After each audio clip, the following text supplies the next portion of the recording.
আসসালামু আলাইকুম, সকলকে আমন্ত্রণ আনন্দ টিভি সংবাদে। আপনাদের সঙ্গে আছি আমি ছোঁয়া খন্দকার। দেশে ক্রমে ভয়ঙ্কর হয়ে উঠছে করোনার সংক্রমণ। এমন পরিস্থিতিতে করোনার লাগাম টানতে সরকার নিচ্ছে নিত্য নতুন পদক্ষেপ। তবে সরকারের কোনো পদক্ষেপই যেন কার্যকর নয় রাজধানীর রাতের ঢাকায়। সন্ধ্যা হলেই শুরু হয় জনসমাগম, জমে আড্ডা। এতে দেখা দিয়েছে সংক্রমণ ঝুঁকি। বিশেষজ্ঞরা বলছেন সচেতন না হলে করোনা পরিস্থিতি হতে পারে আরও ভয়াবহ। জয়নাল আবেদিনের রিপোর্ট। 400 বছরের তিলতম নগরীর রাজধানী ঢাকা, বিশ্বের অন্যতম ব্যস্ত এ নগরী 2020-21-এর আগে কখনোই পড়েনি লকডাউনের কবলে। গেল বছরের লকডাউনে করোনার ভয় হোক আর প্রশাসনিক কঠোরতায় হোক, মানুষ খুব একটা বেশি বের হয়নি সড়কে। তবে এবার একেবারেই উল্টো চিত্র নগরীতে। দিনের বেলাও অবাধ চলাফেরার পাশাপাশি রাতের ঢাকা আরো বেশি ভয়ঙ্কর। রাতের ঢাকা দেখে বোঝার উপায় নাই যে দেশে করোনা বলে কিছু রয়েছে, আর লকডাউন তো দূরের কথা। তবে নগরবাসীর জীবন জীবিকার তাগিদেই নাকি বের হচ্ছেন সড়কে। কোন রকম দিন শেষে মাগরিবের নামাজের পরপরই শুরু হয় অলিগলিতে আড্ডার জমজমাট আসর। টিভি ক্যামেরা দেখে এভাবে ব্যস্ত হয়ে পড়েন আড্ডার মূল কারিগররা। রাজধানীর অভিজাত এলাকা গুলশানের পার্শ্ববর্তী এলাকার চিত্র এটি। রাতে যেন মেলা বসেছে, যে যার মতো করে দেদারছে, ঘুরছে, চায়ের দোকানে আড্ডা জমাচ্ছে। ক্যামেরা দেখে এভাবে শাটার নামাতে ব্যস্ত হয়ে পড়ে দোকানিরা। তবুও অজুহাতের শেষ নেই। কেউ বলছেন জীবিকার তাগিদ, কেউ বা ঘর ভাড়ার অজুহাত, কারো কণ্ঠে তো সরকারি সহযোগিতা না পাওয়ার আক্ষেপ। বের হইতে চাই না, তারপর ফ্যামিলিরা আমাকে বাইর করে দেয়। যে হকার যারা আছে ওনারা তো মাস গেলে এরকম কিছু একটা যে ভাতার মতো বা টাকার এরকম কিছু পাচ্ছে না। করোনা সচেতনতার বিষয়টিতে সবাই উদাসীন। স্বাস্থ্যবিধির প্রশ্ন পাশ কাটিয়ে কেবল অভিযোগ, আর তাদের মুখে কেবল একটি কথা, লকডাউনের আগে দিতে হবে জীবন জীবিকার গ্যারান্টি। পারি না হাউসে যাইবার 3 কিলো দূরে থাকতে করোনা সরো, আমি কেমন চুরি করবো? সরকারে যদি কিছু সাহায্য না করে তা আমরা ঘরে থাই কেমনে? এখন তো ব্যবসা বাণিজ্য আমরা করি, ব্যবসা বাণিজ্য অবস্থা বেশি ভালো না, এভাবে লকডাউন দিয়ে রাখছে। তবে স্থানীয় জনপ্রতিনিধি বলছেন আইন শৃঙ্খলা বাহিনীর সমন্বয়ে তিনি স্বাস্থ্যবিধি নিশ্চিত করতে কাজ করছেন। তার পক্ষ থেকে নেওয়া হয়েছে নানান পদক্ষেপ। আমি চেষ্টা করছি যেন তারা এই লকডাউনটা মেনে চলে এবং করোনা ভাইরাস থেকে মুক্ত থাকে। অপরদিকে করোনার ভয়াবহতা তুলে ধরে বিশেষজ্ঞরা বলছেন হতে হবে ব্যক্তি সচেতন, জোরদার করতে হবে প্রশাসনিক নজরদারি। রাতে এই ব্যবস্থাগুলো রাতের মানুষকে সচেতনতা বৃদ্ধি এবং প্রশাসনিক কঠোরতা বৃদ্ধি না করতে পারি তো ভয়ানক পরিস্থিতির দিকে আমরা যাচ্ছি এবং আরো ভয়ানক পরিস্থিতি মোকাবেলা আমাদেরকে করতে হবে। করোনা রুখতে লকডাউন সমাধান নয়, হতে হবে ব্যক্তি সচেতন। তবে সকলের দাবি সুপরিকল্পিতভাবে জীবন জীবিকা ঠিক রেখে যদি সরকার যাবতীয় ব্যবস্থা করেন তবে রোধ হবে করোনা, স্বাভাবিক থাকবে জনজীবন। জয়নাল আবেদিন, আনন্দ টিভি, ঢাকা। মহামারী করোনা ভাইরাসে মৃত্যুর ঊর্ধ্বগতিতে সরকার ঘোষিত কঠোর বিধিনিষেধের আজ 12তম দিন। রাজধানীতে নেই পর্যাপ্ত চেকপোস্ট। রাইড শেয়ারিং অ্যাপের মাধ্যমে একাধিক আরোহীর দোহাই দিয়ে মোটরসাইকেল বন্ধ থাকলেও রিকশাতে এখন চলছে 2-3 জন করে যাত্রী। রাজধানীতে স্বাস্থ্যবিধি ব্যবস্থা পুরোপুরি ভেঙে পড়ার আগেই চেকপোস্টের সংখ্যা বৃদ্ধি পরামর্শ স্বাস্থ্য বিশেষজ্ঞদের। মোসামিয়া প্রতিবেদন। করোনা সংক্রমণ মোকাবেলায় সারা দেশে চলছে 2 সপ্তাহের কঠোর লকডাউন। কিন্তু লকডাউনের 12 দিনেও নানা অজুহাতে সড়কে যানবাহন সহ বেড়েছে সাধারণ মানুষের চাপ। পুলিশের চেকপোস্ট বসানো থাকলেও নেই কোনো প্রকার কার্যকরী পদক্ষেপ। সেই সাথে নগরীর বিভিন্ন জায়গায় দেখা যায়নি কোনো প্রকার আইন শৃঙ্খলা বাহিনীর তল্লাশির চকি। প্রয়োজন অপ্রয়োজনে মানুষ চলছে রিকশায়, রিকশাগুলোতেও উঠছে একাধিক যাত্রী। প্রচন্ড ধরনের লকডাউন চেকপোস্ট বসানো উচিতই, ঠিক আছে, কারণ আপনার যে হারে বাড়তেছে করোনা, এটা আপনার উচিত। জনগণের কথা চিন্তা করে মোটামুটি এই ব্যাপারটা আর একটু কড়াকড়ি করা দরকার। চেকপোস্ট তো অবশ্যই বাড়ানো উচিত, তবে আপনি শিল্প কলকারখানা খোলা রেখে কিছু খোলা রেখে কিছু বন্ধ রেখে এই লকডাউন কখনো কার্যকর হবে না। লকডাউনের মধ্যেও ব্যাংকসহ জরুরি যেসব অফিস খোলা রয়েছে সেসব প্রতিষ্ঠানের চাকরিজীবীরা রাস্তায় নেমে অফিসে পৌঁছাতে গিয়ে পড়েছেন বিপাকে। কর্মীদের অফিসে নিয়ে যেতে পরিবহনের ব্যবস্থা করতে সরকারিভাবে নির্দেশনা দেওয়া হলেও বাস্তবে দেখা গেছে অফিসে পৌঁছানোর উপায় কর্মীদেরই খুঁজে বের করতে হয়েছে। সামনে যেহেতু ঈদ, অফিস খোলা, তো বাধ্য হয়ে আমরা এক প্রকার যাতায়াত করতেছি, অফিসে যাচ্ছে। দেশের অবস্থা তো ভালো না, অর্থনৈতিক মানুষ খাবে কি? মানুষের হাতে তো টাকা পয়সা নাই, কতদিন ঘরে বসে থাকা যায়। কোটি মানুষের রাজধানী ঢাকা, এই শহরের মানুষ জীবন জীবিকার টানে বাধা বিপত্তি উপেক্ষা করে কঠোর লকডাউনে যাতায়াত করলেও লকডাউনের শুরুর দিকে চেকপোস্টের সেই কড়াকড়ির আনাকড়িও চোখে পড়ছে না এখন। তাই যে যার মতো চলছে আপন মনে।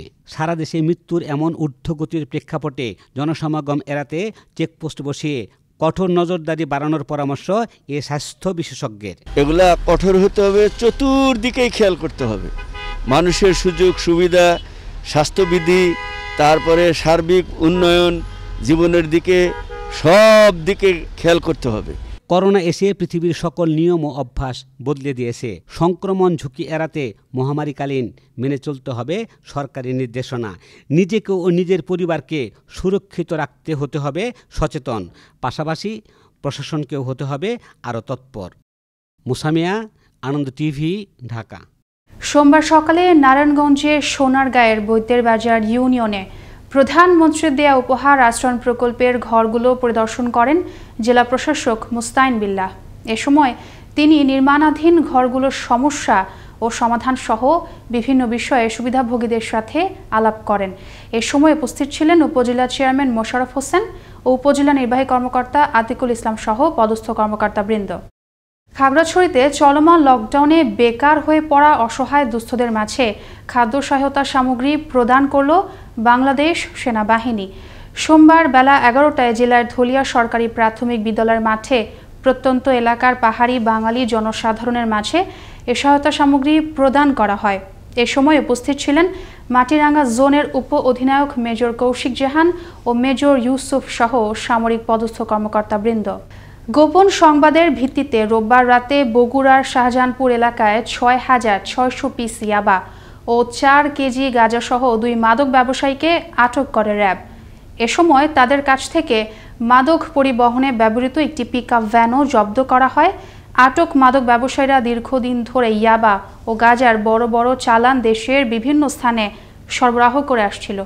সোমবার দুপুরে এক প্রেস বিজ্ঞপ্তিতে এ তথ্য জানান র্যাব 12 ভারপ্রাপ্ত কোম্পানি কমান্ডার কিশোর রায়। রোববার রাতে গাইবান্ধার ফুলছড়িতে একদল দুর্বৃত্তদের ছুরিকাঘাতে মৃত্যু হল আশিকুর রহমান রকি নামের এক ছাত্রলীগ নেতার। এতে গুরুতর আহত হয় রকির সাথে থাকা আরও 3 জন। আহতদের উদ্ধার করে গাইবান্ধা সদর হাসপাতালে পাঠানো হয়।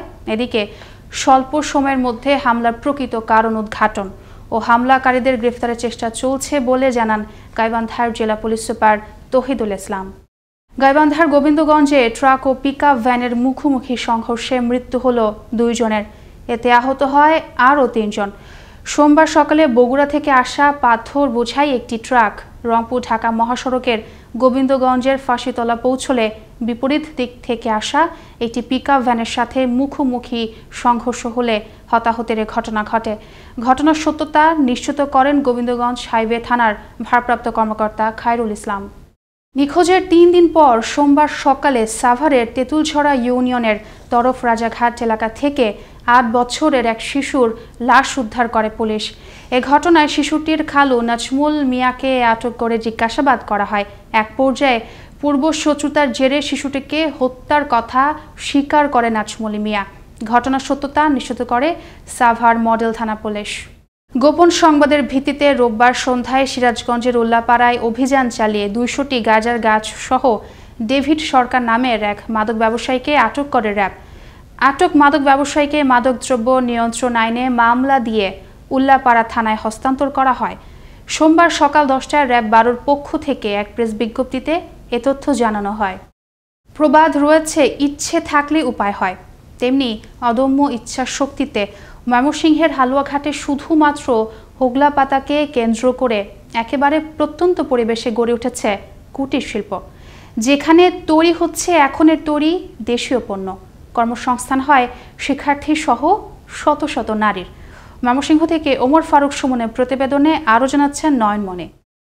হালুয়াঘাট উপজেলার হাপানিয়া গ্রামের রফিকুল ইসলাম ও শফিকুল ইসলাম 2 ভাই 2012 সালে বীরগুছিনা গ্রামে স্বপ্রণোদিত হয়ে গড়ে তুলেছেন হোগলা পাতা দিয়ে তৈরি ভাই ভাই নামে হস্তশিল্প কারখানা।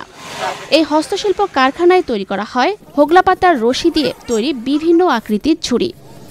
এর মূল কারখানাটি ঢাকার পুবাইল কলেজ গেট এলাকায় অবস্থিত।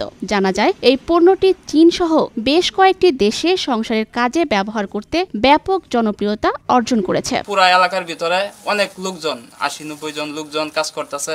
মহিলারা সংসারিক কাজ বাদ দিয়া ওরা 200 টাকা 300 টাকা এরকম করে কাজ করতে পারে। তৈরি করে ঢাকা পাঠাই, ওইখান থেকে মনে করেন যে প্যাকেট হয় বা মনে করেন যে সিলিকা টিলিকা অনেক কিছুই লাগাই। এই হস্তশিল্পের শিক্ষার্থী সহ শত শত নারীরা সংসারের কাজের পাশাপাশি কাজ করে প্রতি মাসে আয় করছেন 5 থেকে 6 হাজার টাকা। বাড়তি আয়ের সুযোগ পেয়ে খুশির অন্ত নেই তাদের। লকডাউনের পিছিয়ে দেওয়ান কি করবাম, পরে পাশে বাড়ি মহিলা কাজ করে তার এনে হাতের কাজ শিখছি।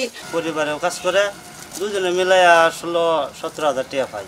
সরকারি বেসরকারি পৃষ্ঠপোষকতা পেলে এই ক্ষুদ্র হস্তশিল্পটির ঘটবে প্রসার, কর্মসংস্থান হবে আরও অধিক বেকার মানুষের। তাই সরকারি পৃষ্ঠপোষকতা বৃদ্ধির দাবি সবার। নয়নমণি, আনন্দ টিভি, ন্যাশনাল ডেস্ক। এই ছিল এখনকার মতো। আনন্দ টিভির সংবাদ দেখুন প্রতিদিন বিকেল 5টা 30 এবং রাত 9টা 30।